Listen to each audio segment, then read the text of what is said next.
ये ऑथर्स क्या करते हैं, ये बोलते हैं कि एक मोहतरमा है, वो बोलती हैं कि अगर उनका टेक्निक है 5 सेकेंड रूल। वो बोलती हैं कि अगर आप ये टेक्निक सही नहीं लगा रहे हो, अगर ये काम नहीं कर रहा है तो आप ये टेक्निक गलत लगा रहे हो, you are doing it wrong. Self help में सेल्फ नॉलेज के लिए थोड़ी कोई जगह है। सेल्फ हेल्प में ये थोड़ी कहा जाता है खुद को देखो, वहाँ बता दिया ये कर लो, ये कर लो, द 5 AM क्लब और इस तरह की बातें होती हैं वहाँ। 20 साल से ध्यान लगाते हैं बैठ करके, एक कैसेट लगा लेते हैं, उसमें पहले सागर की तरंगों की ध्वनि आती है, फिर भोर के पक्षियों का कलरव आता है, फिर बच्चे के रोने की आवाज आती है, फिर चूड़ियों की खनखन आती है। और ये 20 साल से सुन रहे हैं, कान नहीं पके तुम्हारे। सागर सूख गया, बच्चा बूढ़ा हो गया, चूड़ियों वाली मर गई, तुम बैठे वही सुने जा रहे हो और कह रहे हो गाइडेड मेडिटेशन। प्रणाम आचार्य जी। मेरा प्रश्न है कि आप कहते हैं कि सारी युक्तियां, सारी स्ट्रेटजीज, विधियां आधारहीन है। लेकिन हम ऐसा देख रहे हैं कि जो बेस्ट सेलिंग ऑथर्स हैं, ये सिर्फ युक्तियां बेच रहे हैं। जैसे make your bed first thing in the morning, सबसे पहले उठकर बेड बनाओ, टेक कोल्ड शावर्स, ठंडे पानी से नहाओ, फिर 5 second rule, 2 days hack, 3 second this that. सब कुछ यही चल रहा है बेस्ट सेलर्स में। फिर भी ये बेस्ट सेलर्स इतनी बेस्ट सेलिंग, ये जो सेल्फ हेल्प इंडस्ट्री है, ये इतना फ्लरिश क्यों कर रही है? वो फिल्म आई थी, अंदाज अपना अपना, तो वो उसमें उसको जाकर बोलता है कि ये गोली मारनी है किसी को, 3 मूर्ख हैं, तो बोलते हैं ये वास्को डिगामा की बंदूक है, आज इससे गोली मारूंगा।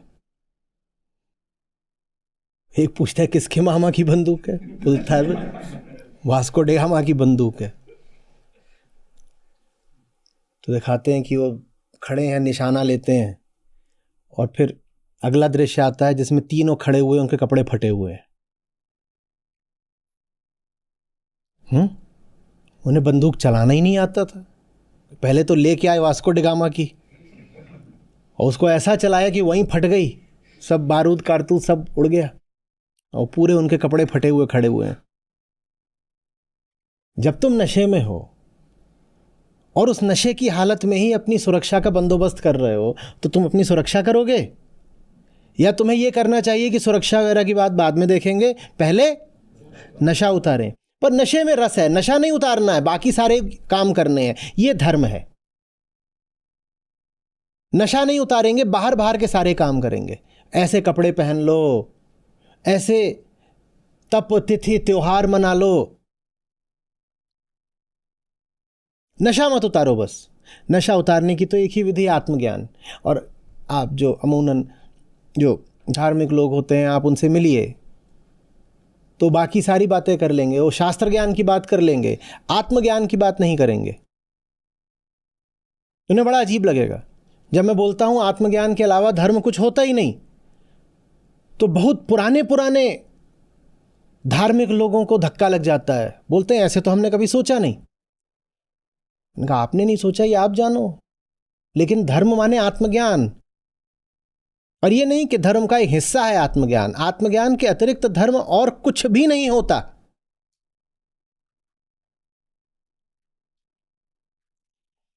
लेकिन आत्मज्ञान का मतलब ही होता है अज्ञान का नशा, बेहोशी, खुमारी उतारना। और वो उतरता है तो कष्ट होता है, और उसकी कीमत देनी पड़ती है, जिम्मेदारी उठानी पड़ती है। कौन उतारे? इससे अच्छा नशे में रहे रहे वास्को डिगामा की बंदूक लगा दो। कि अब बिल्कुल पूरी हमने तैयारी कर दी है, कोई अंदर आ नहीं सकता, कुछ नहीं हो सकता, किसी को कानो कान खबर नहीं होनी चाहिए।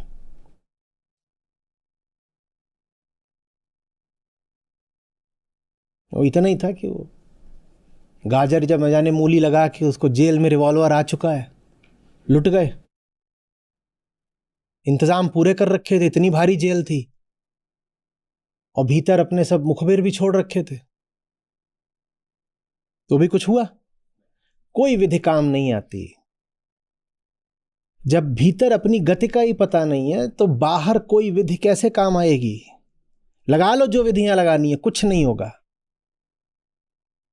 जिस गाड़ी का ड्राइवर ही बेहोश हो, उस गाड़ी में एकदम जबरदस्त किस्म की आधुनिक मशीनरी भी लगी हो, तो वो गाड़ी बचा सकते हो भिड़ने से? धर्म लगभग यही काम करता है, चालक की स्थिति को नहीं देखता। वो कहता है देखो ऐसे तप कर लो, ऐसे आसन कर लो, ऐसे फलानी विधि कर लो, टायर बढ़िया लगा दो, हॉर्न बड़ा वाला बजना चाहिए, बम्पर मोटा कर लो, कहीं भिड़े तो अपना कुछ नुकसान न हो, ये सब कुछ कर लो। ये सब कुछ कर लिया, बहुत अच्छा कर लिया, लेकिन चालक तो बेहोश है ना। तुम कितनी भी अच्छी गाड़ी बना लो, ले जा करके उसको कहीं ना कहीं वो नदी में नाले में डालेगा।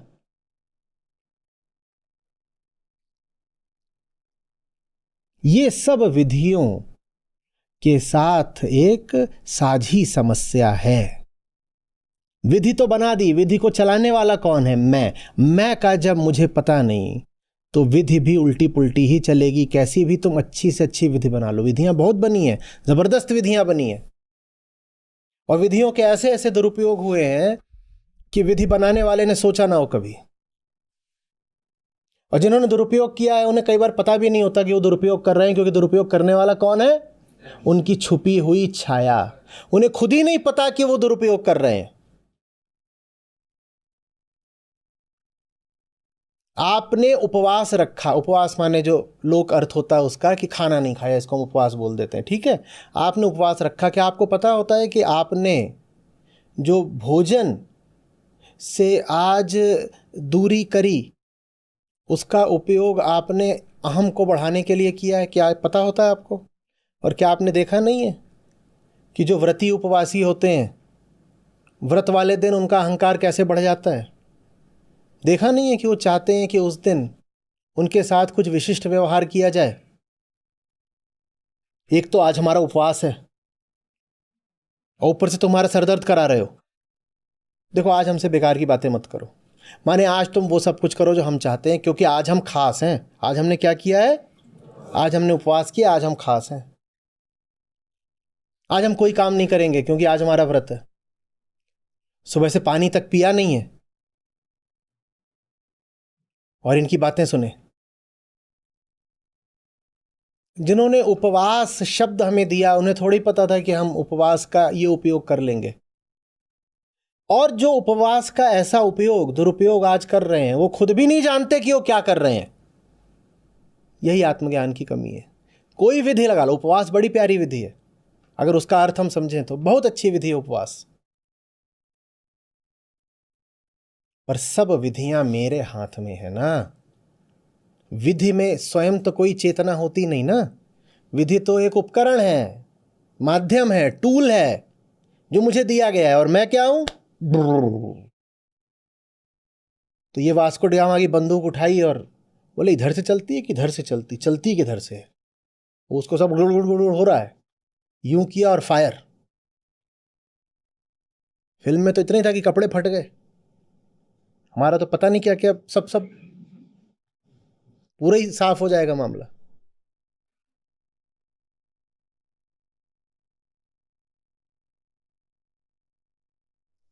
हम्म। हमको नहीं पता कि वो खुद ही अपने ही विरुद्ध, अपने हित के विरुद्ध कितनी चालें चल सकता है।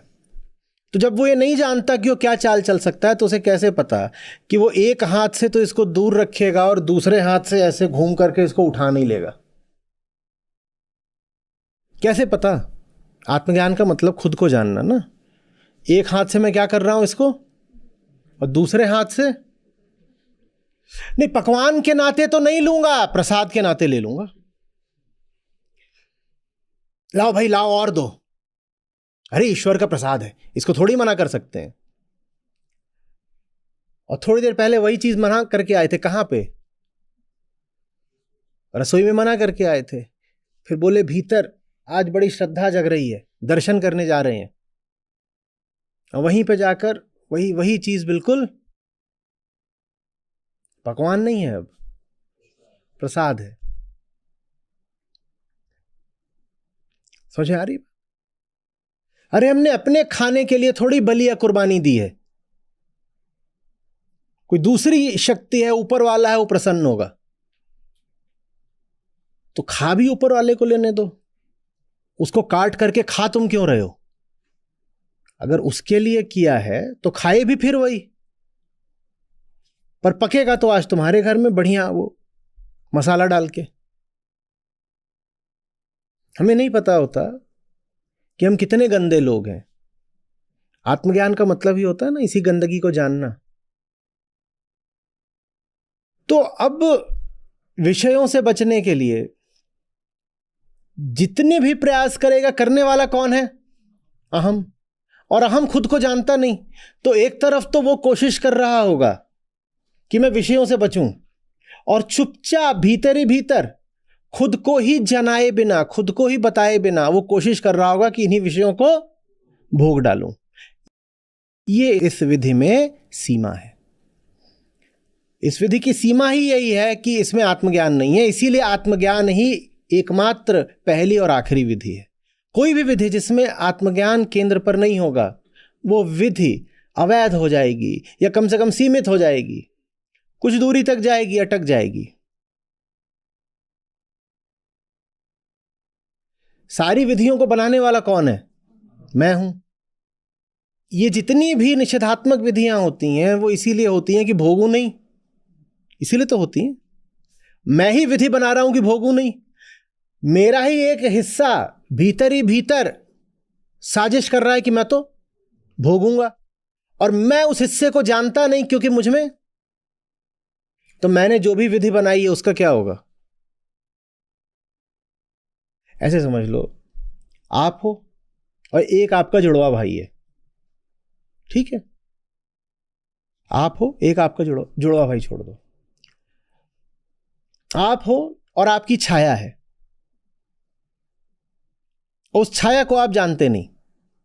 आपके पीछे आगे रोशनी, पीछे छाया, छाया को आप जानते नहीं। और छाया बड़ी कारीगर है, एकदम चतुर चालाक। आप बैठ करके योजना बना रहे हो कि घर में चोर को घुसने से कैसे रोकना है। आपकी सारी योजनाएं कौन जानता है? वो आपकी छाया जो आपके साथ है, या आपका जुड़वा, जो भी बोलना चाहो। कोई है जो लगातार आपके साथ लगा हुआ है और आप उसको नहीं जानते। नहीं, न जानने कोई क्या बोलते हैं?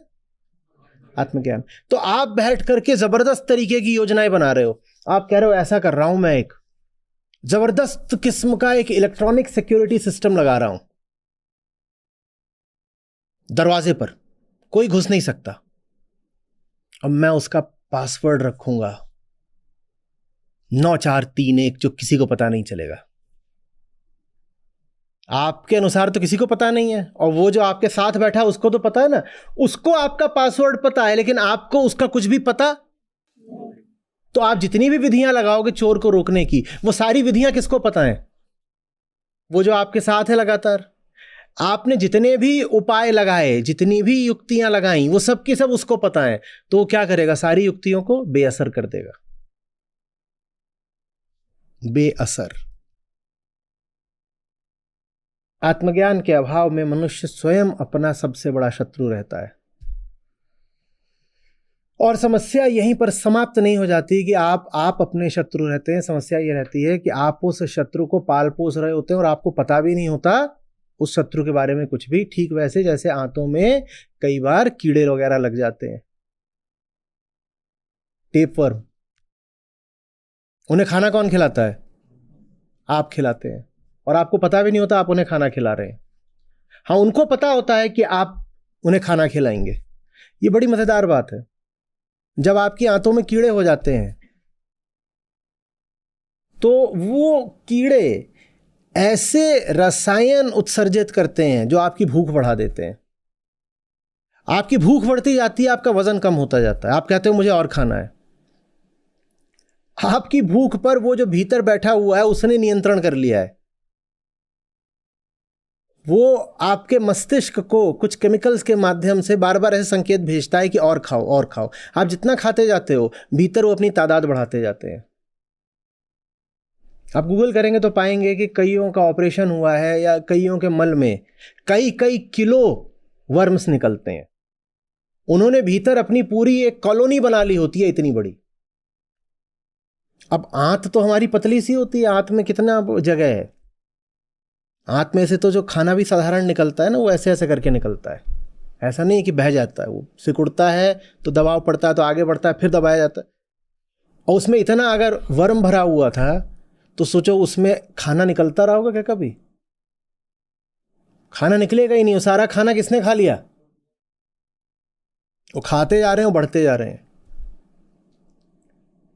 और हम उन्हें नहीं जानते। हम उन्हें नहीं जानते तो हम उन्हें खिलाते हैं। मैं बेहोशी नहीं हटाऊंगा, मैं ऐसे तरीके बनाऊंगा कि मैं बेहोश भी रहूं, नुकसान भी ना हो। तो ऐसे में बात नहीं बनेगी ना। इतना ही हो जाएगा कि इसको आपने पिछली बार पिया था। फायदा क्या है इन विधियों का? ये इसको आपने पिछली बार पिया था तो कुछ गड़बड़ हो गई थी, तो इस बार बिल्कुल वही चीज जब दोबारा सामने आएगी तो आप उसे संयम से रोक दोगे। अच्छा, यही था, इसी रंग का पात्र था और इसी प्रकार का पेय था। पिछली बार जब आया था तो नुकसान दे गया था, तो संयम।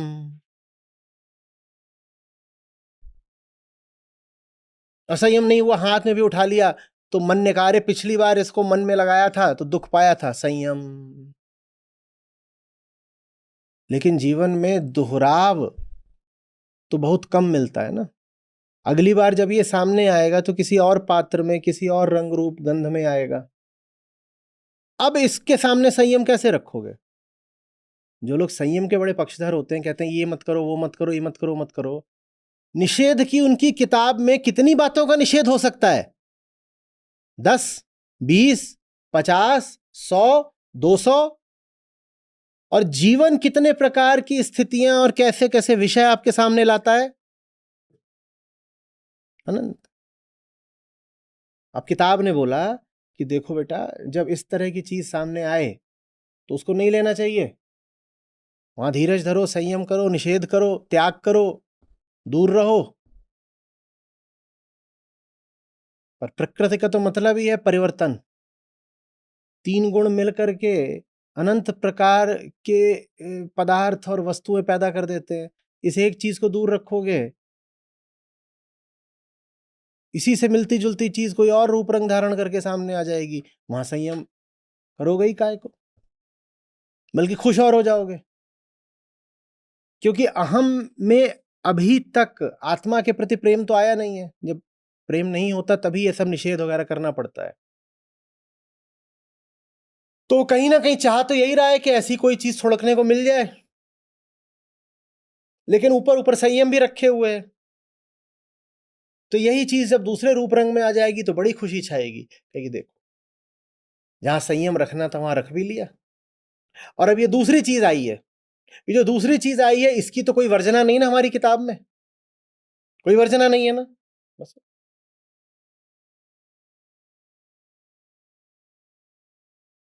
कोई वर्जना नहीं है।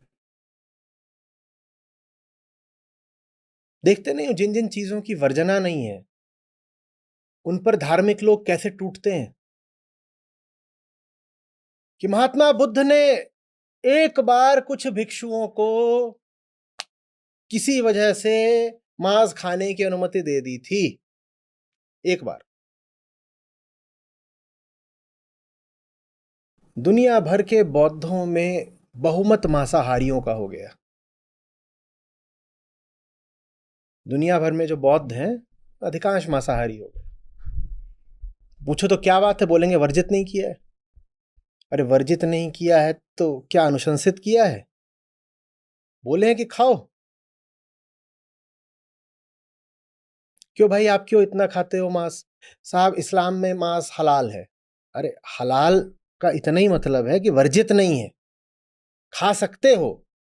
ये थोड़ी बोला है कि अनिवार्य है, खाना ही है।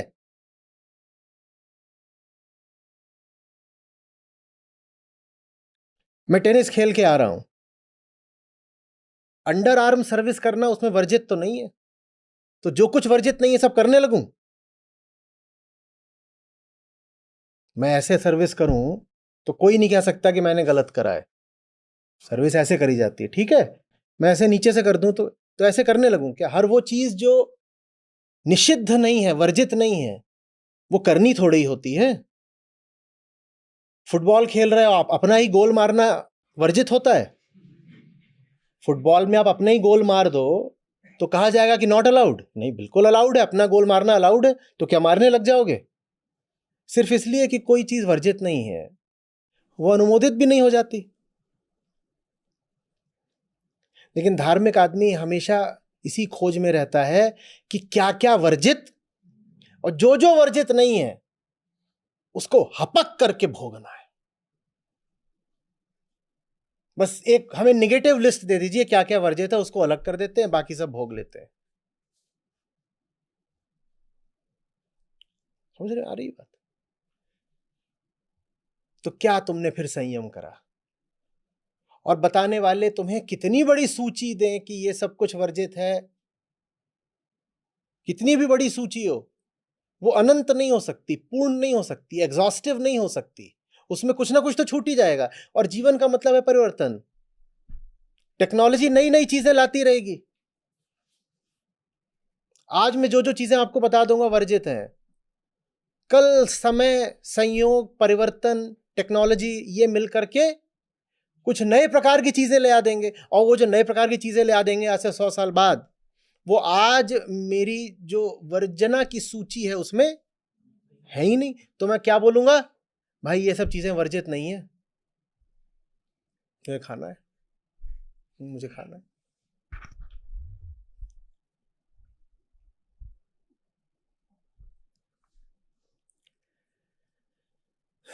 समझ में आ रही है बात?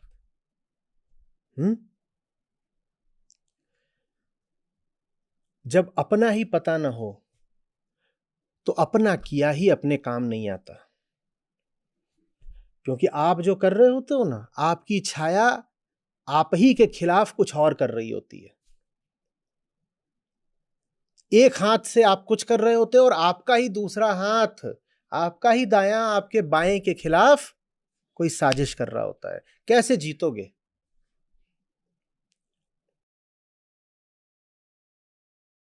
अध्यात्म इसीलिए किसी तरह के प्रतिबंध नहीं लगाता।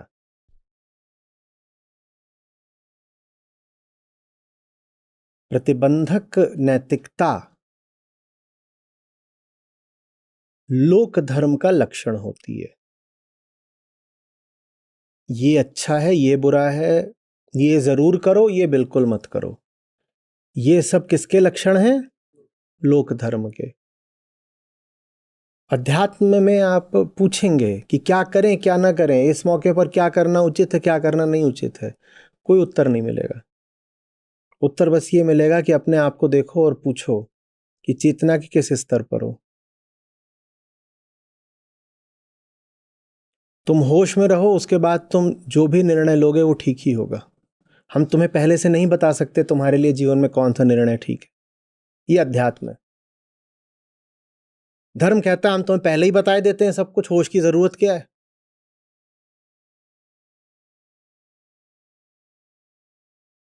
वहां सब पहले से तय होता है। इस ये वाला भोजन मत खा लेना, इस दिशा में मुंह करके सो मत जाना,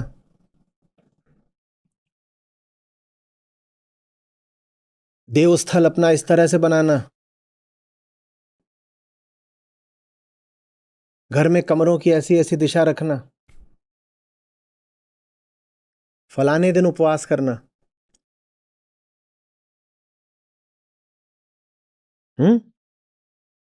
कोई काड़ा हो तो उसको मंदिर में पुजारी मत बनाना।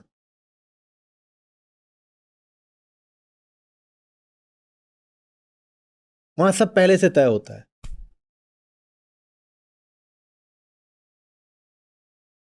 अध्यात्म में कुछ नहीं तय होता। कहते हैं पहले से क्यों तय करना है, तय करने का काम अभी करेंगे ना। पहले से क्यों पकाना है, हम अभी पकाएंगे ना। पहले से संचित स्मृति और ज्ञान पर क्यों भरोसा करना है, हम अभी जानेंगे ना। हमें नहीं पता। धार्मिक आदमी बार बार कूदेगा, कहेगा अरे उस किताब में ये लिखा, उस शास्त्र में ये लिखा है। अध्यात्म का मतलब होता है हम वहां हैं जहां हम जो कह देते हैं वही शास्त्र है। शास्त्र की बात पर चलने के लिए शास्त्र को स्मृति में रखना पड़ेगा। हम स्मृति पर चलते ही नहीं, हम इसी क्षण में चलते हैं। सब शास्त्रों ने हमें यही सिखाया और हमें वहां पहुंचा दिया जहां हमें कोई शास्त्र याद नहीं रखना होता। हम एक चलता फिरता शास्त्र है, जो कह दें वही श्लोक है। ये बहुत ऊंची बात है, बहुत आकर्षक बात है, लेकिन साथ ही बहुत खतरे की बात है। ज्यादातर लोगों में उतना प्रेम नहीं होता कि वो बिना किसी सहारे के चल सकें, मात्र प्रेम की खातिर। तो फिर हम तमाम तरीके के नियम कायदों का सहारा लेते हैं, स्मृति का सहारा लेते हैं। हाँ, ऐसा करना ठीक है, ऐसा करना ठीक नहीं है, किसी से पूछ लो। पंडित जी ब्याह का मुहूर्त बता दो, मामा जी ब्याह के लिए लड़की बता दो। लड़की मामा जी ने बता दी, मुहूर्त पंडित जी ने बता दिया। तुम कौन हो? तुम्हारा क्या काम है? तुम्हारा क्या काम बचा अब?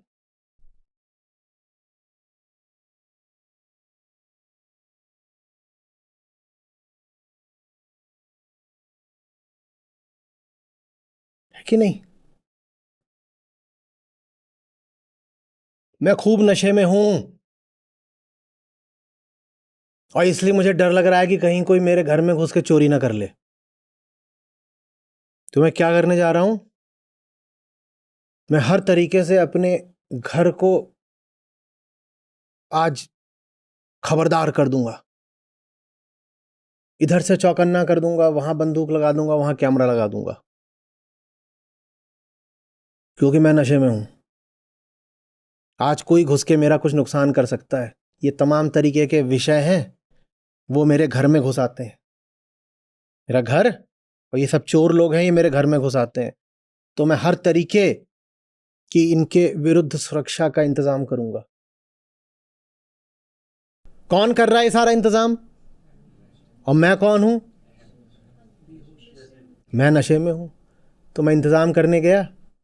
टेक्नोलॉजी सेल्फ नॉलेज के बिना आगे नहीं बढ़ सकती, चाहे वो टेक्नोलॉजी ऑफ द मटेरियल हो या टेक्नोलॉजी ऑफ द सेल्फ हो।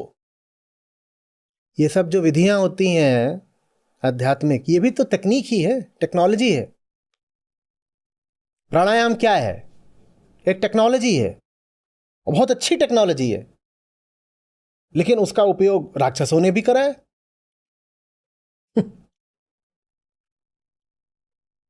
पता नहीं कहां का, तो मैंने पढ़ा था, पहले भी उद्धृत करा है कि आतंकवादी थे, वो कहीं पर जा रहे थे हमला करने, तो बाद में धरे गए और पूरा निकलवाया गया कि क्या कर रहे थे। तो पता चला वो हमला करने से पहले सब बैठ करके 5 मिनट तक मेडिटेशन कर रहे थे।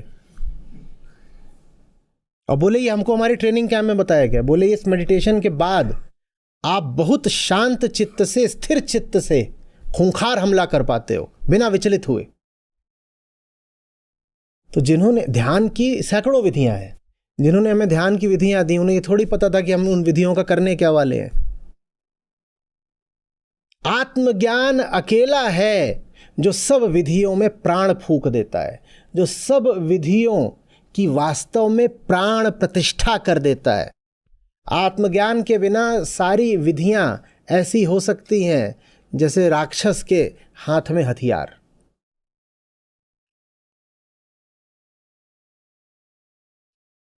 महाभारत में हम कहते हैं ना, ब्रह्मास्त्र कोई जरूरी थोड़े ही है कि ब्रह्मवेत्ता के ही हाथ में हो। एक अनाड़ी के हाथ में भी पड़ गया था। किसके हाथ में? तो ब्रह्मास्त्र उसी के हाथ में जाए जो ब्रह्मज्ञ हो। लेकिन विधियों में ऐसा होता नहीं। विधि को आप ब्रह्मास्त्र मान सकते हो, पर वो जो विधि है वो किसी अश्वत्थामा के हाथ में भी पड़ सकती है। हम सब अश्वत्थामा ही तो हैं। आप अगर निकल जाएं लोक जीवन में देखने, बाबा जी कोई विधि बता दो कि इस बार लड़का ही हो, ऐसी कोई विधि होती भी नहीं है। पर अगर होती है तो देखो उसका उपयोग किस लिए किया जा रहा है।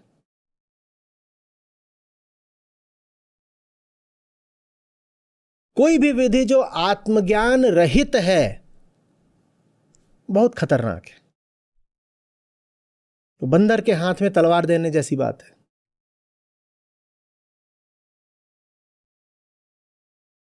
और बहुत बहुत धार्मिक लोग हुए हैं जिन्होंने धार्मिक सिद्धांतों का बड़ी कट्टरता से पालन करा है, और वो लोग बड़े हिंसक और बड़े क्रूर रहे हैं। आप उनके जीवन में जाएंगे, कहेंगे अरे बाप रे, इतनी क्रूरता, लेकिन उसने बहुत विधियों का और बहुत सारे धार्मिक सिद्धांतों का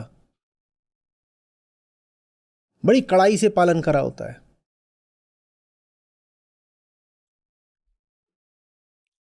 विधि का पालन कर लिया,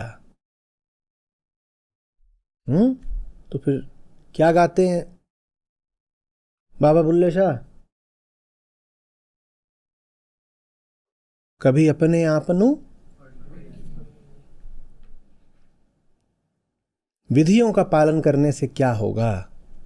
मेथड ऑफ मेडिटेशन मांगो, method of this, method of that, फलानी क्रिया करते हैं हम। अरे क्रिया करने वाले तो तुम हो ना, तुम्हें अपना कुछ पता नहीं,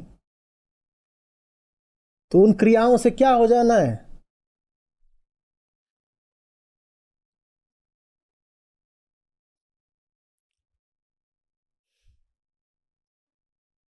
अज्ञानी के हाथ में कोई भी क्रिया बस अज्ञान का खिलौना बन जाएगी।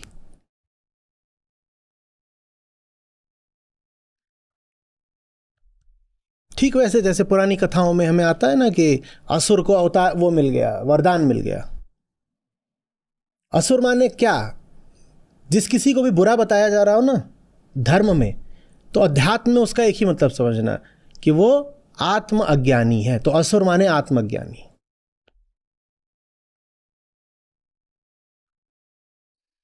वो खुद ही अपने मंसूबे नहीं जानता, लेकिन उसने तपस्या बड़ी जबरदस्त करी, तो उसने हासिल क्या कर लिया, कोई अद्भुत वर। और वो वर का क्या कर रहा है, तो वो वरदाता के पीछे पीछे दौड़ रहा है, तुम ही को मारेंगे। और फिर भगवान देवता ये सब ऐसे भाग रहे एक दूसरे की तरफ, अरे वो आ गया है, हम ही ने वरदान दे दिया, अब वो मान ही नहीं रहा है।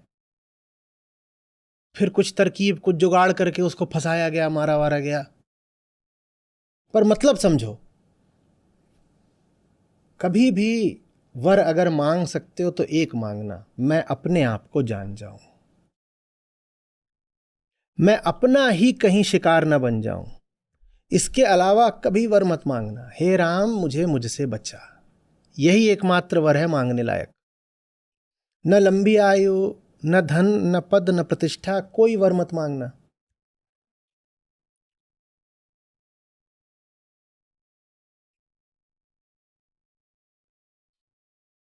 एंड आप आत्मज्ञान पर जोर देते हैं, तो क्या ये सब विधियां आत्मज्ञान के बाद ही यूजफुल हैं? आत्मज्ञान में कीमत देनी पड़ती है ना बेटा। एक तरह से सारी विधियां आत्मज्ञान के सस्ते विकल्प हैं। सस्ती चीज आकर्षित करती है ना। खुद को देखो तो पहली बात बुरा लगता है, दूसरी बात जिम्मेदारी आ जाती है। साफ साफ देख लिया कि भीतर का माहौल क्या है, कचरा कितना है। पहले तो झटका लगेगा,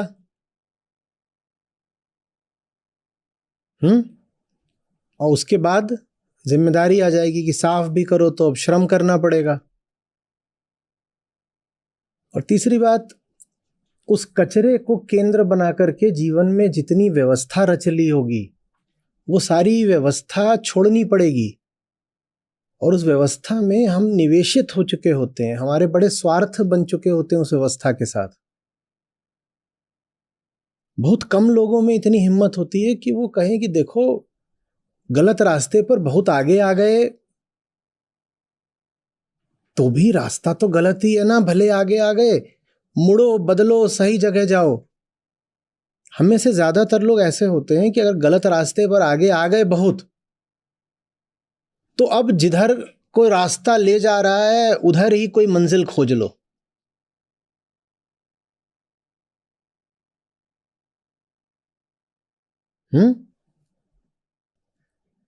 हम अपने आप को कुछ भी समझा बुझा लेते हैं, हम अपने आप को बहाना देने में बड़े माहिर हो जाते हैं। आ रही बात। और साथ ही साथ जो हमने भीतर कचरा इकट्ठा कर रखा है वो दुख भी देता है। हमारी हालत को समझो, जो कचरा है उसको देखने में हमारी जान जाती है, उसको साफ करने में हमारी हिम्मत टूट जाती है। कचरे के इर्द गिर्द जो पूरा माहौल इकट्ठा कर लिया, मोहल्ला बसा लिया है, उसमें हम पूरे तरीके से रच बस चुके हैं। वही हमारे रिश्ते नाते, वही पूरी हमारी संरचना, प्रणाली, व्यवस्था, सब। तो ये तो पक्का है कि जो भीतर इकट्ठा कर रखा है उसको नहीं छोड़ेंगे, लेकिन नहीं छोड़ोगे तो उसका कुप्रभाव भी भोगना पड़ेगा। कुप्रभाव क्या होता है कि दिन भर सरदर्द करता है, जगह जगह लतियाए जाते हैं, कोई भी काम ठीक से नहीं कर पाते। तो हम कहते हैं कुछ तो मिले, कुछ तो ऐसा मिल जाए जो मतलब थोड़ी बहुत दैनिक कामों में राहत दे दे। तो फिर ये सब मिल जाता है कि देखो अपनी जो दिन भर की जनरल प्रोडक्टिविटी है, जनरल इफेक्टिवनेस है, उसको बढ़ाने के लिए क्या करो कि सुबह उठ जाओ, बिस्तर बना लो और मस्त एक ब्लैक कॉफ़ी उड़ेल लो और खट से नहा लो, और ये सब करने से दिन अच्छा जाएगा, ये सब करने से दिन अच्छा जाएगा। तुम्हें पता भी है तुम्हें उस दिन में करना क्या है। तुम पहले भी जा करके नाले में मुंह देते थे, अब तुम कॉफ़ी पी करके और सुगंधित तेल लगा करके जाके नाले में मुंह दोगे, पर मुंह तो अभी भी नाले में ही दोगे। ये सेल्फ हेल्प है कि नाले में मुंह देने से पहले सुगंधित तेल कैसे लगाना है, पर मुंह नाले में ही देना है। सारा सेल्फ हेल्प यही है। सेल्फ हेल्प में सेल्फ नॉलेज के लिए थोड़ी कोई जगह है। सेल्फ हेल्प में ये थोड़ी कहा जाता है खुद को देखो, वहां बता दिया ये कर लो, ये कर लो, द 5 AM क्लब और इस तरह की बातें होती है वहां। ऐसा कर लोगे तो तुम्हारी प्रोडक्टिविटी बढ़ जाएगी। किस दिशा में बढ़ जाएगी? प्रोडक्टिव तुम्हें पहले भी बहुत था। वो जो सारा वहां पे भंडार है विष्ठा का, वो मेरा ही प्रोडक्शन है। विष्ठा माने जानते हो क्या? हाँ वही, हाँ मल, मैंने तो प्रोड्यूस किया है। तो प्रोडक्टिविटी अपने आप में बड़ी अर्थहीन बात होती है। Producing what and for what purpose, ये वो बात नहीं करना चाहते। बस कहते हैं you will be more productive, you will be more success.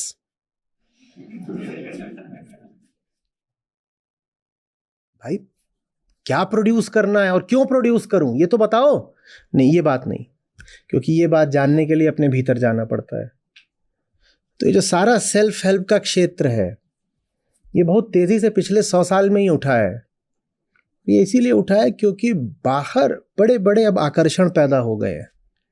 आत्मज्ञान में आपको देखना पड़ता है कि बाहर आपने बड़ी बाजार लगा ली, खूब चकाचौंध कर ली अपने, लेकिन भीतर से आप बहुत अभी बेरंग हो, वीराने हो।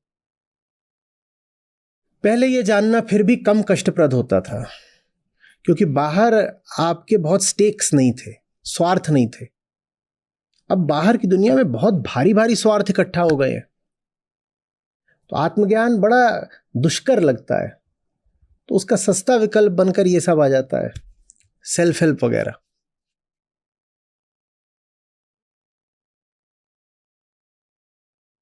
आपने अपने सवाल में बिल्कुल आखिरी बात क्या बोली थी? आप आत्मज्ञान पर इतना जोर देते हैं, पर क्या आत्मज्ञान के बाद ही सारी विधियां प्रभावी? हाँ, देखो आत्मज्ञान के बाद विधियों का उत्पादन स्वतः स्फूर्त होता है, तत्क्षण होता है। ऐसा नहीं कि आत्मज्ञानी कोई विधियां नहीं लगाता। आत्मज्ञानी पहले से तय विधियां नहीं लगाता, वो तत्क्षण विधि ईजाद करता है। क्योंकि जीवन में स्थितियां कितनी होती हैं? अनंत। तो उन अनंत स्थितियों से निपटने के लिए फिर विधियां भी कितनी चाहिए? जब प्रतिक्षण एक नई स्थिति आ रही है तो उसके लिए मुझे एक नई विधि चाहिए ना। आत्मज्ञान का मतलब होता है मैं उपस्थित हूं पूरे तरीके से, मैं अपने आप में कैद नहीं हूं। जो मेरे भीतर मेरा कैद खाना है, बंधन है, उनको तोड़ने का ही काम करता है ना आत्मज्ञान। तो आत्मज्ञानी अपने भीतर कैद नहीं होता, वो पूरे तरीके से उपस्थित होता है। वो उपस्थित होता है तो स्थिति सामने आने पर स्थिति से संबंधित विधि का वो तुरंत तत्काल ईजाद कर लेता है। वो पुरानी विधियों पर आश्रित नहीं रहता। उसे पुरानी विधियों से कोई तौबा भी नहीं होती। पुरानी विधि अगर किसी क्षण में उसे उपयुक्त लगेगी तो लगा भी देगा, पर वो आश्रित नहीं है। वो कहता है नई स्थिति नई विधि। जिंदगी हर पल नए सवाल पूछ रही है, मैं जवाब भी नए दूंगा। जो विधि 2 दिन पहले उपयुक्त थी वो आज चले जरूरी नहीं है, तो मैं आज के लिए एक नई विधि लेके आऊंगा। जो बात मैंने करी थी 2 दिन पहले किसी से और मैं सफल हो गया था, वही बात मुझे फॉर्मूले की तरह बार बार दोहरानी थोड़ी है कि दिन में मैं 40 लोगों से बात करता हूं और 2 दिन पहले किसी से एक बात करी थी, अब वो बात बिल्कुल जम गई थी, काम बन गया था, तो साहब अब वही रिकॉर्ड 40 बार दोहराते हैं और फिर मुंह लटका के आ जाते हैं कुछ हो नहीं रहा। इसलिए नहीं हो रहा क्योंकि तुम डरे हुए आदमी हो, तुम जीवन के सामने उपस्थित ही नहीं हो, तुम अतीत में कैद हो गए हो, अतीत की चीज को ले आकर के खड़े हो गए हो। कि जैसे कोई बल्लेबाज कहे कि ऐसे मैंने कवर ड्राइव चलाया था, बढ़िया आई थी हाफ वॉली और उस पर आउटसाइड द ऑफ स्टंप और कवर ड्राइव चलाया था और 4 रन मिले थे। तो अब 6 की 6 गेंदों पर वो वही करता है। यॉर्कर आई, वो उस पर भी कवर ड्राइव मार रहा है, बाउंसर पर भी वो कवर ड्राइव मार रहा है।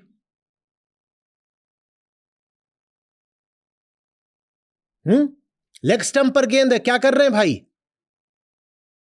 Extra cover drive.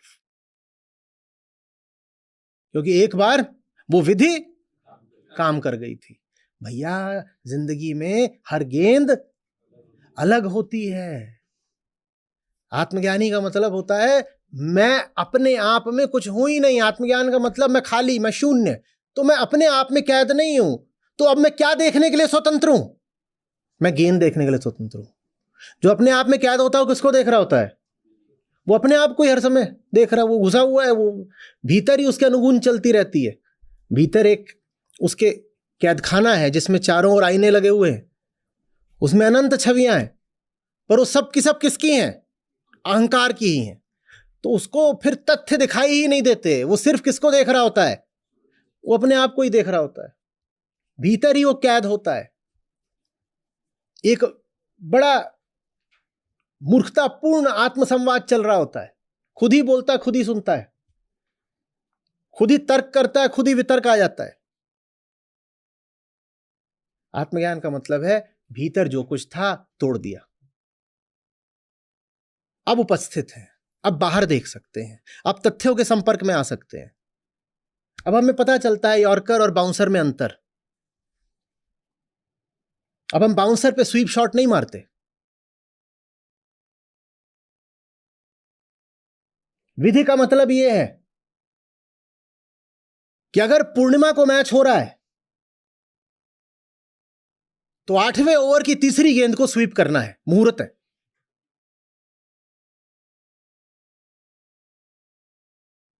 जिंदगी तुमसे पूछ कर तो नहीं चलेगी। बॉलर तुमसे पूछ के तो गेंद नहीं डालेगा। तो ध्यान ही एकमात्र विधि है। और ध्यान दे सको इसके लिए पहले स्वयं से आजाद होना पड़ता है। जो स्वयं में ही कैद है वो ध्यान वगैरह कुछ नहीं दे सकता, उसे कुछ दिखाई नहीं देता, सुनाई नहीं देता।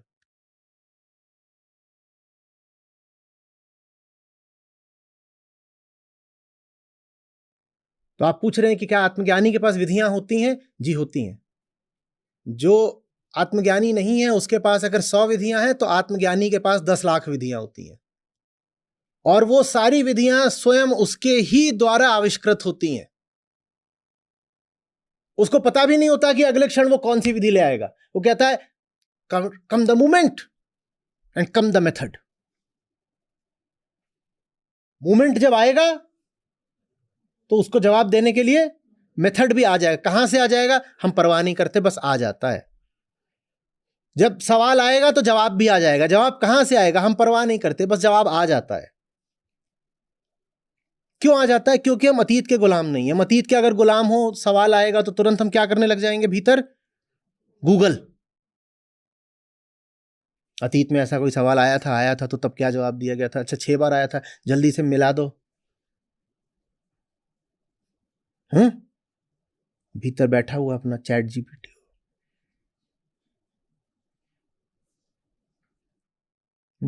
फिर एक ताजगी रहती है, नयापन रहता है, और एक उपयुक्तता रहती है, राइटनेस, सम्यकता।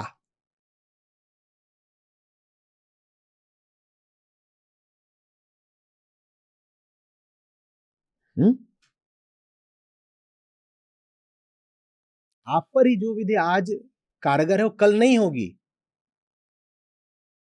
पर आप कल बदल गए हैं, आपको सिर्फ कब पता चलेगा?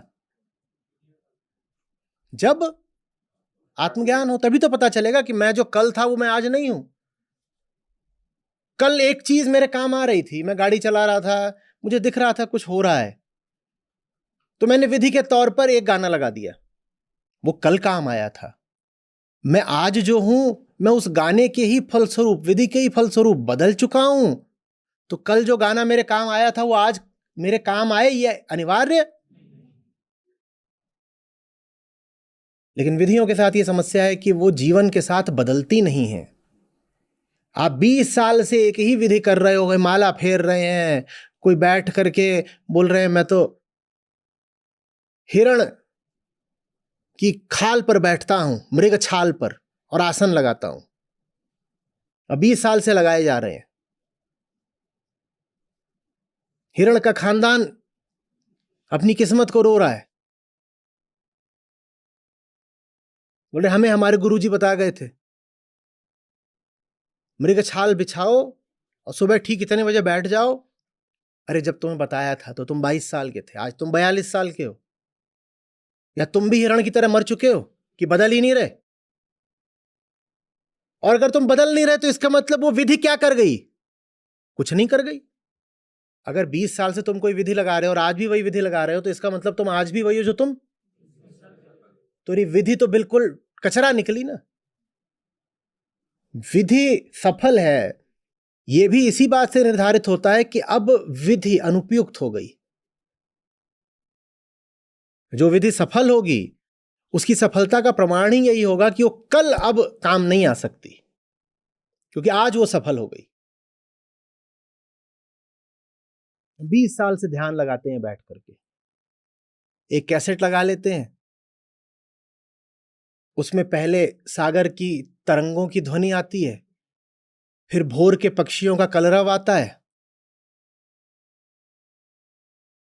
फिर बच्चे के रोने की आवाज आती है, फिर चूड़ियों की खनखन आती है, और ये 20 साल से सुन रहे हैं। कान नहीं पके तुम्हारे?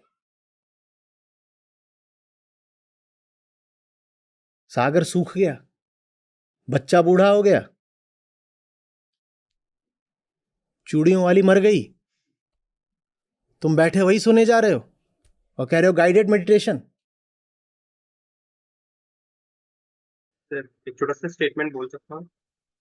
ये ऑथर्स क्या करते हैं, ये बोलते हैं कि एक मोहतरमा है, वो बोलती है कि अगर उनका टेक्निक है 5 सेकंड रूल। वो बोलती है कि अगर आप ये टेक्निक सही नहीं लगा रहे हो, अगर ये काम नहीं कर रहा है तो आप ये टेक्निक गलत लगा रहे हो, you are doing it wrong. वो पूरा गलती निकाल देते हैं। She is hell bent on finding mistakes in your application, कि आप गलत कर रहे हो, आपको आप ये सही नहीं कर रहे हो। उन्होंने वो टेक्निक बनाई है आपके लिए, है ना। कोई दवा जिसके लिए बनाई जाती है सबसे पहले उस मरीज का पता होना चाहिए ना दवा बनाने के लिए। वो कह रही हैं ये टेक्निक निश्चित रूप से लाभप्रद होगी, जिसके लिए टेक्निक है उसको वो जानती हैं क्या? तो यही समस्या है ना। टेक्निक तो बनाई है, किसके लिए बनाई है आपको पता है? दवा तो तब बनेगी ना जब पहले मरीज की पूरी खबर हो, और किसी के सीने में उतर करके झांका जा नहीं सकता। तो अच्छी टेक्निक भी इजाद की जाए, इसके लिए किसका पता होना चाहिए? अपना। पर उस टेक्निक में ही यह बात निहित है कि अपना पता होना कोई जरूरी है नहीं। वो टेक्निक कहीं कह रही है कि आत्मज्ञान हो? हाँ, तो टेक्निक में यह बात बैठी हुई है कि अपना पता होना जरूरी नहीं है। अगर अपना नहीं पता तो जिसके लिए टेक्निक बना रहे हो उसका भी नहीं पता। तो माने जब मरीज का तुम्हें पता ही नहीं तो बताओ तुमने दवाई कैसे बनाई? इंसान को घोड़े का जुलाब पिला रहे हो, और फिर जब वो गुड़गुड़ा रहा है तो कह रहे हो you didn't do it right, तुम्हारी गलती है, तुमने टेक्निक ठीक से नहीं लगाई। तुमको यह भी पता है कि तुम जिसके लिए टेक्निक बना रहे हो, घोड़ा है, गधा है, खरगोश है, अजगर है, कौन है जिसके लिए बना रहे हो, यह पता होने के लिए भी क्या चाहिए? आत्मज्ञान। पर आपकी पूरी फिलॉसफी में आत्मज्ञान तो कहीं है ही नहीं। तो आप जो टेक्निक बना रहे हो वो भी यही है, बस ऐसे इधर उधर अंधे में तीर चला रहे हो। और अहंकार इतना बड़ा है कि किसी को लाभ ना हो तो बोलोगे तेरी गलती।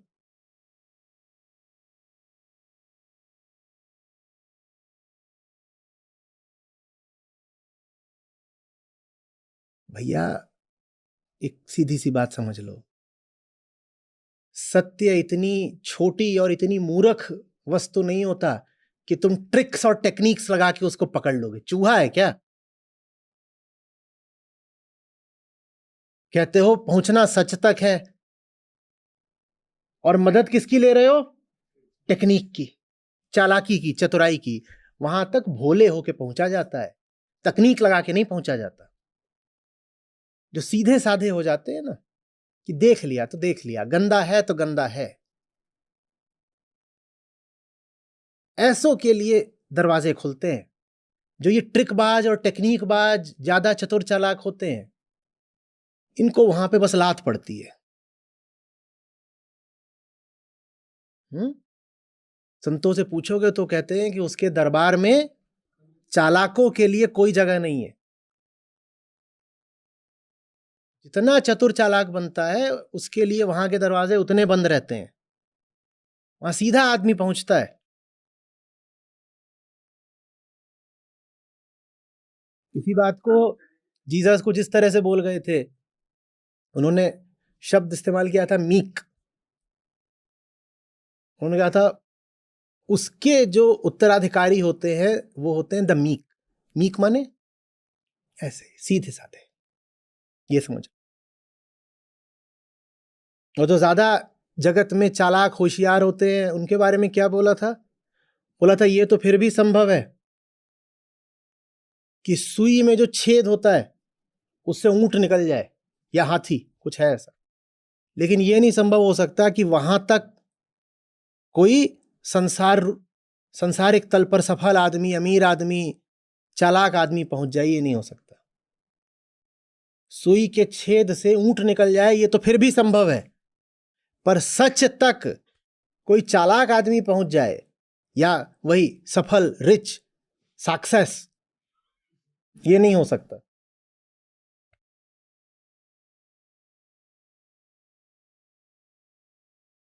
फिर क्या धूर्तता है कि फलानी टेक्निक लगा लो तो मुक्ति मिल जाएगी। अरे टेक्निक से ही तो मुक्ति चाहिए। जिंदगी भर टेक्निक के अलावा क्या किया है? जिंदगी भर चतुराई चालाकी यही तो करी। टेक्निक माने यही तो होता है कि सीधी उंगली से घी नहीं निकले तो टेक्निक क्या लगाई? टेढ़ी उंगली से निकाल लेंगे। सच के साथ तुम ये सब खेल खेलोगे कि टेढ़ी उंगली से घी निकाल लूंगा और जैसा हूं वैसा ही रहूंगा, बस एक खास क्रिया करूंगा तो तुरंत मोक्ष मिल जाएगा, दुकान भी वैसे ही चलाऊंगा, बेईमानियां भी वैसे ही करूंगा, अंधविश्वास भी वही रखूंगा सब, सड़ी हुई जिंदगी भी वैसी ही रखूंगा, लेकिन मैं एक फलानी क्रिया करूंगा तो मोक्ष मिल जाएगा। हम किसको पागल बना रहे हैं? एक और तो हम कहते हैं परमात्मा और बनाते हैं उसको पागल। गजब।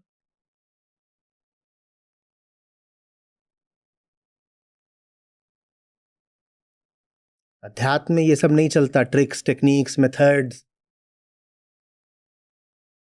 क्रिया, उपाय, विधि, ये सब नहीं चलता। आत्मज्ञान ही लक्ष्य है और आत्म अवलोकन उसकी एकमात्र विधि। सर सम अप करने के लिए बस मैं ये बोल सकता हूँ, जैसे कहा जाता है कि when student is ready the teacher appears outside. तो कैन आई से when self knowledge is inside the technique appears outside. बिल्कुल, बहुत बढ़िया, एकदम ठीक है। सेल्फ नॉलेज, इसको इसी से संबंधित है स्फुरणा। रमण महर्षि इसका उपयोग किया करते थे। कहते सेल्फ नॉलेज से स्वतः स्फूर्त सारे रास्ते प्रकट हो जाते हैं। तुम्हें बड़ी आजादी मिल जाती है, गजब की राहत। तुम्हें कुछ याद नहीं रखना, तुम्हें सोच के नहीं आना कि अगला कदम कैसे रखना, अगला कदम अपने आप आ जाता है। क्या राहत की बात है, क्या हल्कापन है, निर्बोझ हो गए। कुछ नहीं सोचना कि कितने बजे क्या करना है, किससे मिलना है, तो उससे क्या बोलना है, तैयारी कर ली कि नहीं कर ली, कुछ नहीं याद रखना। आप ऐसे हो जाते, आई एम अवेलेबल, जिंदगी आ, बस। मौज है कि नहीं?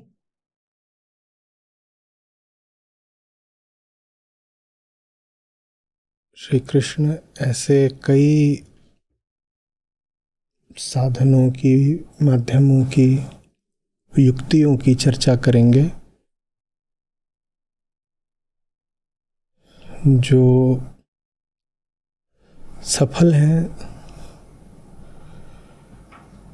उचित हैं, अच्छे हैं, लेकिन आखिरी नहीं है। कृष्ण इन सब युक्तियों का अनुमोदन करते हैं।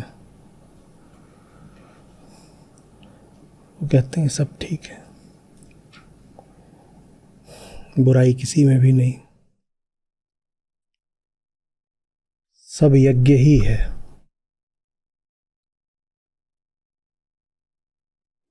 और फिर जाकर के 33वें श्लोक में हमें बताते हैं कि यदि ये सब मार्ग श्रेष्ठ हैं तो सर्वश्रेष्ठ क्या है।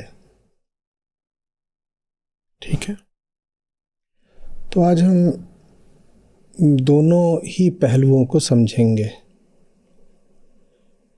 आज का जो मार्ग है उसमें श्रेष्ठता क्या है, वो सफल कैसे होता है, और ये भी समझेंगे कि उसकी सीमा क्या है, कहां पर आकर के बात रुक जाती है। क्या मार्ग बताया है, कुछ बातें देखनी जरूरी है। अग्नि माने वो जिसके आगे आहुति न जा पाए।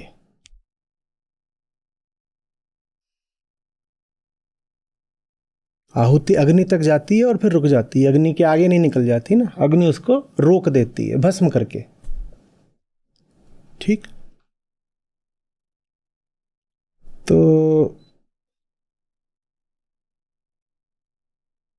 दो प्रकार के योगियों की बात हो रही है, दोनों बिल्कुल आसपास के हैं,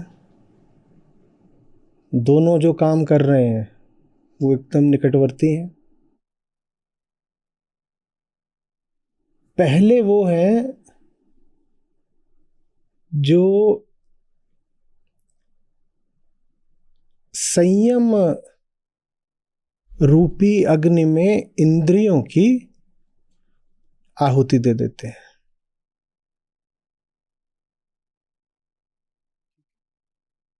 तो इंद्रिय को ही वो आगे नहीं जाने देते। संयम ने इंद्रिय को रोक दिया। अग्नि क्या है? जो आहुति को आगे न जाने दे। तो संयम अगर अग्नि है तो संयम वो है जिसने इंद्रिय को रोक दिया। ठीक वैसे जैसे अग्नि आहुति को रोक देती है। तो संयम अगर अग्नि है तो संयम ने इंद्रिय को रोक दिया। अग्नि ने आहुति को रोक दिया, संयम ने इंद्रिय को रोक दिया। ये क्या है? इंद्रिय है। कौन सी इंद्रिय है ये? साधारण सी बात, स्पर्श भी है और वैसे कर्मेंद्रिय। ठीक है, तो ये रखा है यहां पे, बड़ा मुझे इसमें रस है पीने में। ठीक है, तो ये जिन योगियों की बात हो रही है वो हैं जो कहते हैं हाथ ही नहीं लगाऊंगा। संयम की आग में इस इंद्रिय को मैं रोक दूंगा, हाथ ही नहीं लगाऊंगा। इसके साथ आसक्ति बन सकती है, आदत लग सकती है, ये चित्त पर छा सकता है, कुछ भी हो सकता है। विषय हाथ ही नहीं लगाऊंगा। ठीक है, हाथ ही नहीं लगाऊंगा। तो ये मार्ग ठीक रहा है, सफल रहा है। कम से कम जो लोग आरंभ ही कर रहे होते हैं उनके लिए बुरा नहीं है, और बहुतों के लिए बुरा हो जाता है क्योंकि वो बस आरंभ ही करके अटक जाते हैं। कहते हैं यही तो है अध्यात्म। उसकी चर्चा बाद में करेंगे जब हम इस युक्ति की सीमा समझेंगे तब। तो अभी ये जो मार्ग है इसको अच्छे से समझिए। श्री कृष्ण कह रहे हैं वो है जो इंद्रिय को ही रोक देते हैं कि ये जो है इसका संपर्क ही मत करो। बीच में क्या आ गया? काहे की आग जल रही है? संयम की आग जल रही है, हाथ उसके आगे जा ही नहीं पा रहा। ये क्या रखा है? विषय। यहां क्या है? अग्नि है, और मैंने इसकी आहुति दे दी। जब आहुति दे दी तो आगे जाने के लिए ये बचा ही नहीं, तो ये इनका आपस में संयोग नहीं हो पाया। तो एक ये है। फिर इसी में दूसरे तरीके के योगियों का उल्लेख करते हैं। वो क्या करते हैं? वो करते हैं कि अगर इसने इसका संपर्क कर भी लिया, ठीक है, इसने इसको पकड़ लिया तो भी कोई बात नहीं, इसको मन में नहीं आने देंगे। हाथ में आ गया, मन में नहीं आने देंगे। तो क्या है? वो कह रहे हैं कि जो विषय हैं उनकी आहुति दे देंगे, विषयों को इंद्रिय से आगे नहीं आने देंगे। आप कह रहे हैं इंद्रिय अग्नि हो गई। अग्नि क्या है? जिसके आगे नहीं जा सकते। तो ये क्या था? विषय।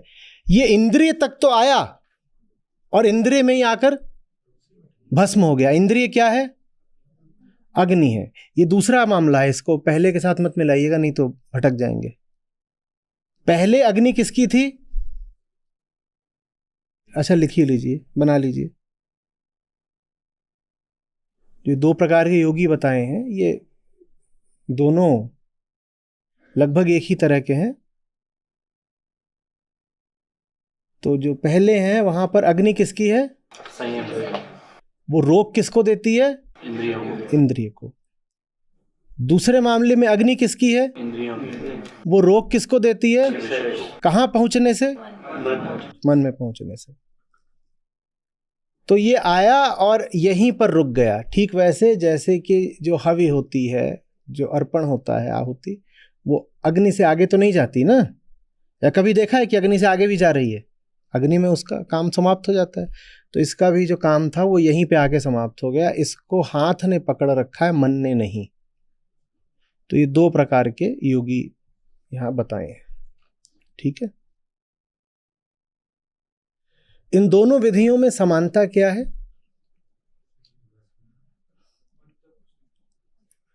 इन दोनों विधियों में समानता क्या है?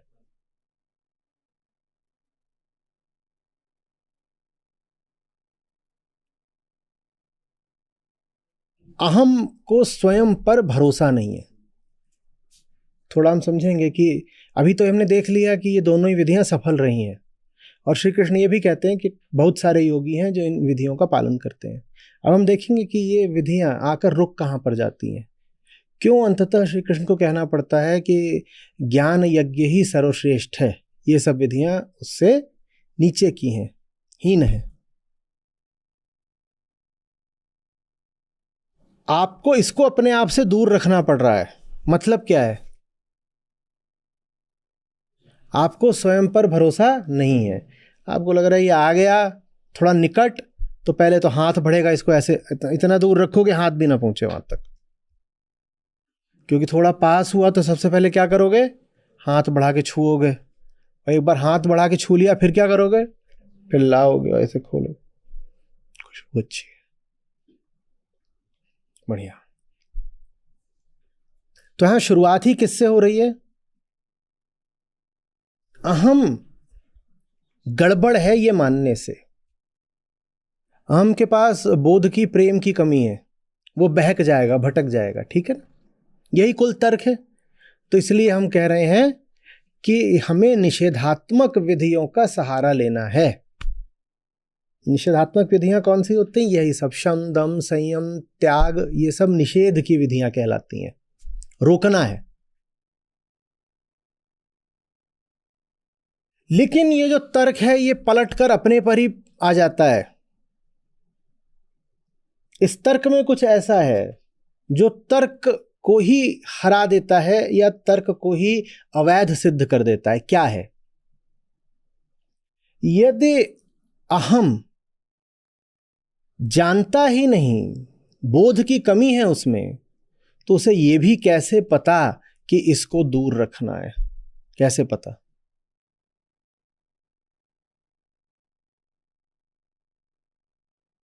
उसे यह भी कैसे पता कि वो एक तरीके से इसको दूर रखेगा तो दूसरे तरीके से इसको पास लाने का कोई विकल्प नहीं निकाल लेगा? क्योंकि वो जानता नहीं स्वयं को ना। जब वो स्वयं को नहीं जानता तो स्वयं ही क्या करतूत, क्या चाल चलेगा, कैसे पता चलेगा? क्या हमें पता होता है कि हम अंदर ही अंदर खुद ही क्या साजिशें रच रहे होते हैं? तो जो भी विधियां लगाई जाएंगी जिनमें आत्मज्ञान से ज्यादा प्रमुख कुछ और माना जाएगा, कुछ भी और, वो सारी विधियां जल्दी ही चुक जाएंगी। वो अपनी उपयोगिता समाप्त करके अपनी सीमा पर पहुंच जाएंगी।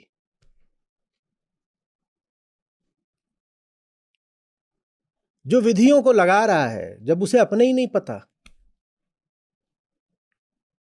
तो वो विधियां कहां से उपयुक्त हो जाएंगी?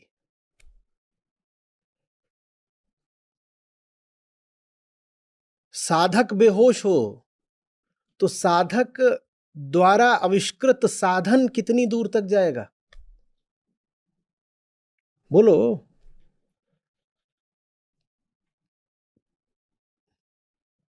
धन्यवाद सर। विषय तक पहुँचे नहीं, इंद्रियों को रोक दे। इंद्रिय यदि पहुँचे भी तो रुचि नहीं है भोग में। आत्मज्ञान के प्रकाश में अंधे कर्म सब त्याग दो। निराश हो निर्मम बनो, ताप रहित बस युद्ध हो। Namaskar सभी को, and first of all thank you very much for giving this opportunity. I was waiting this opportunity last 3 years because मैं गीता सत्र तो मैंने जनवरी से ज्वाइन किया था एंड अभी सर को मैंने सुनना स्टार्ट किया था 2020 जब कोरोना आया था। तो corona was a big opportunity for me. मेरे को आचार्य जी के बारे में कुछ भी नहीं पता था, मैं कुछ भी नहीं जानती थी आचार्य जी के बारे में, बट ऐसे ही स्क्रॉल कर रही थी, लाइफ में कुछ बड़ी प्रॉब्लम से गुजर रही थी, मेरे को भी नहीं पता था कि how it will be solve. तो मैं सर को मतलब ऐसे ही सर्च कर रही थी, अचानक से मुझे मतलब मिला नोटिफिकेशन एक ऐसा, तो फिर मैंने उसको सुना। उसके बाद सर अगर मैं बात करूं कि what I changed in my life after listening to sir, so first of all sir मेरे बहुत सारे फ्रेंड्स थे because that time I was working in Bombay. I am software engineer, तो मैं जॉब करती थी वर्किंग थी और वर्क फ्रॉम होम था बिकॉज ऑफ कोरोना, तो मैं घर आई थी अपने। तो सर को काफी मैंने सुना, उसके बाद सर क्या परिवर्तन आया, that was very important for me. और उसके बाद सर बहुत सारी लाइफ की प्रॉब्लम मैंने सर को सुन के ही उसको रिजॉल्व किया है। And sir, one thing that I have done, one of my friend she was doing suicide, मैंने उसको बचाया बिकॉज ऑफ सर ओनली, क्योंकि मैंने उनको काफी सुना और उनकी बातों को ही मैंने जितना मुझसे हो सकता था सर उसको मैंने सुना सुना के उसकी प्रॉब्लम्स को रिजॉल्व किया। ऐसे बहुत सारे लोग जिनकी प्रॉब्लम्स को रिजॉल्व कर पाई बिकॉज ऑफ सर के कारण। और सर अभी बहुत ज्यादा वाला परिवर्तन आया है सर। गीता सत्र का मतलब मेरे दिमाग में पहले ऐसा कुछ नहीं था, बट मतलब सर, अगर मैं अपने माता पिता और आपके बाद किसी का नाम लूँ तो Acharya ji is one of my changer in my life. So very very thankful.